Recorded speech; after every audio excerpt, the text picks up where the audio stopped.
So welcome dear students.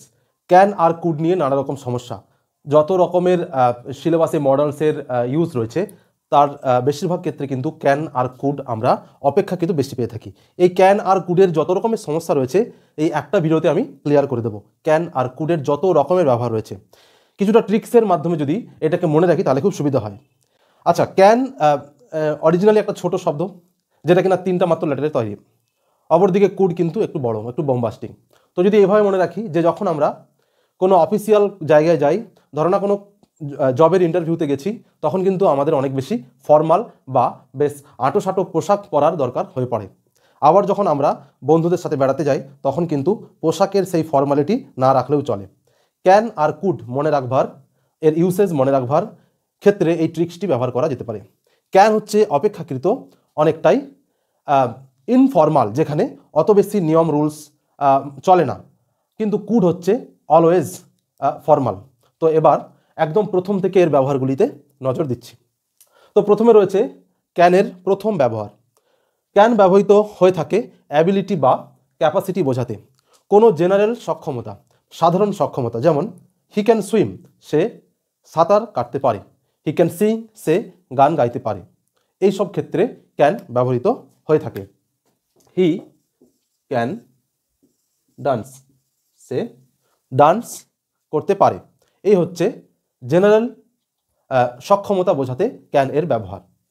একই রকমভাবে could কিন্তু just is the past form of can, form of can. ক্যানের past form কিন্তু could, অর্থাৎ অতীতের কোনো অ্যাবিলিটি বা ক্যাপাসিটি বোঝাতে। যেমন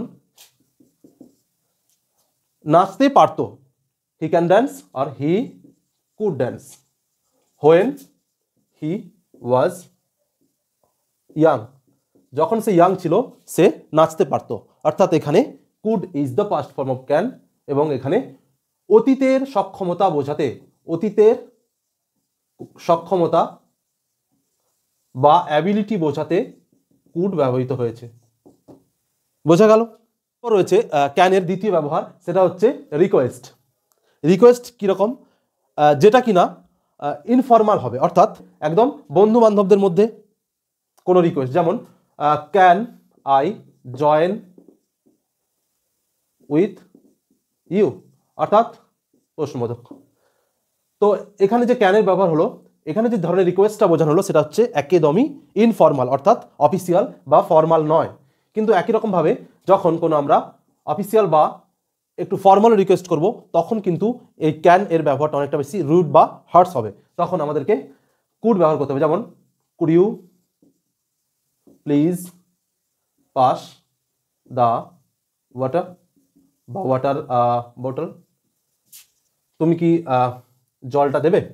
এখানে কিন্তু আমরা হয়তো কাউকে সেভাবে চিনি না, আমি রিকোয়েস্ট করছি, তখন কিন্তু এই কুড এর ব্যবহার is more formal than can, and it is polite also. তো আমরা পোলাইট হিসাবে বলতে পারি, এটাকে আলাদা পয়েন্ট করে রেখেছি। Could, we can use could always for any kind of polite request. যেমন could you please lend me your bike, তুমি কি তোমার বাইকটা আমাকে দয়া করে একটু ধার দেবে। Could you please lend me your bike, অর্থাৎ একদম পোলাইট রিকোয়েস্ট।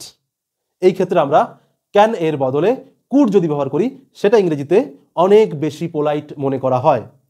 তো এই গেল কুডের দুই রকমের ব্যবহার। এবার আসছি ক্যান এর তৃতীয় ব্যবহার, টেকিং অর গিভিং পারমিশন। বলতে পারি যে can I go inside, can I go inside, আমি কি ভেতরে যেতে পারি। এটা আমি পারমিশন চাচ্ছি, অর্থাৎ পারমিশন চাইবার ক্ষেত্রে বলতে পারি ক্যান আই গো ইনসাইড। আবার যদি কাউকে পারমিশন দেওয়া হয় তখন আমরা বলতে পারি, ধরো এরই উত্তর,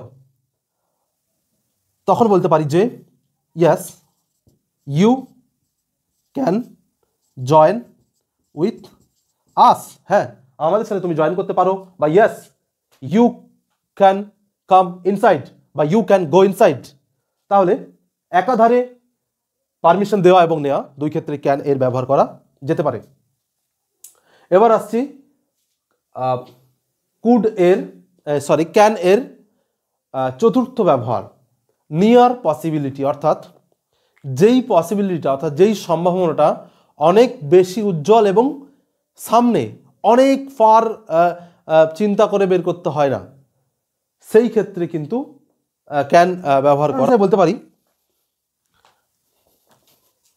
হি can go for a walk after মিল, অর্থাৎ কেউ কিনা প্রায় গিয়ে থাকে মিলের পর একটু হাঁটতে যায়, সে মিল করছে বা মিলের সময় হয়ে গেছে, আমরা জানি যে সে এবার মিলের পর হাঁটতে যাবে, তো আমরা বলতে পারি যে he can go for a walk after the meal, এখানে দা দিয়ে দেওয়াটা সঠিক হবে, আফটার দ্য মিল, এই মিলের পর সে একটা হাঁটতে যেতে পারে বা একটা হাঁটায় যেতে পারে।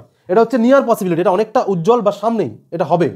কিন্তু যখন আমরা একটু ফার ফেস্ট আইডিয়া করবো, যখন একটু দূরবর্তী কল্পনাতে করব, ফিউচার পসিবিলিটি অর্থাৎ ভবিষ্যতে হবে, সেক্ষেত্রে আমরা কুড ব্যবহার করব। উদাহরণ I could take it my profession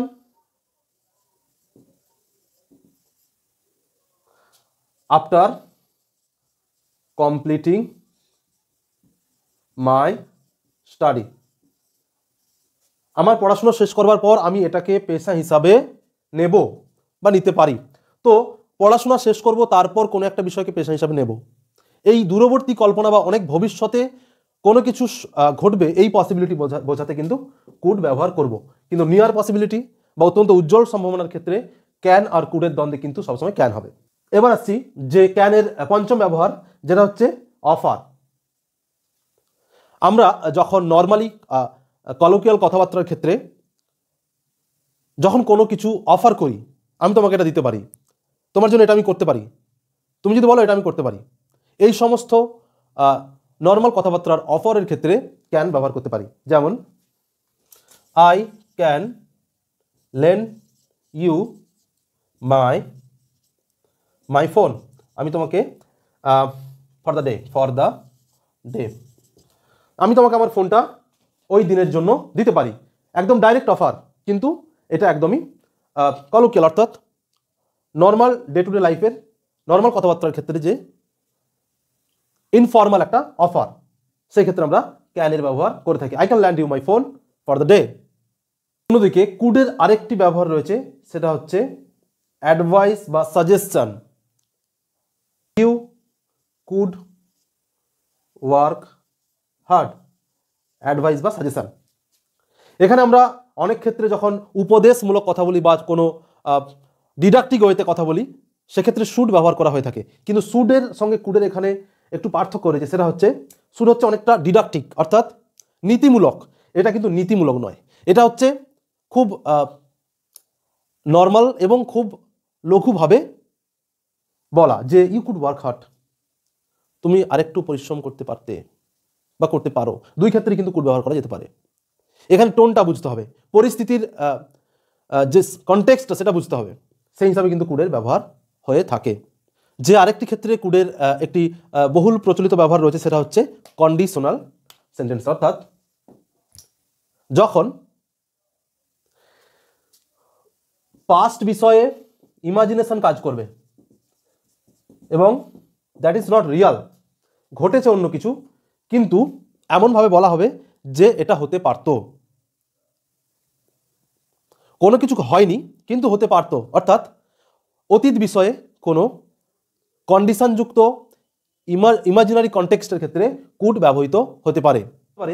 you could have cleared the entrance exam, তুমি এন্ট্রান্স এক্সাম ক্লিয়ার করতে পারতে কিন্তু করতে পারেনি, পারতে, অর্থাৎ এই পরিস্থিতিতে দাঁড়িয়ে অতীতের বিষয়ে ইমাজিনারি কনটেক্সটে অর্থাৎ কন্ডিশনাল ওয়েতে কোনো একটা অন্য পরিস্থিতির কথা বলা হচ্ছে, এই সব ক্ষেত্রে কিন্তু কুডের ব্যবহার করা হয়ে থাকে।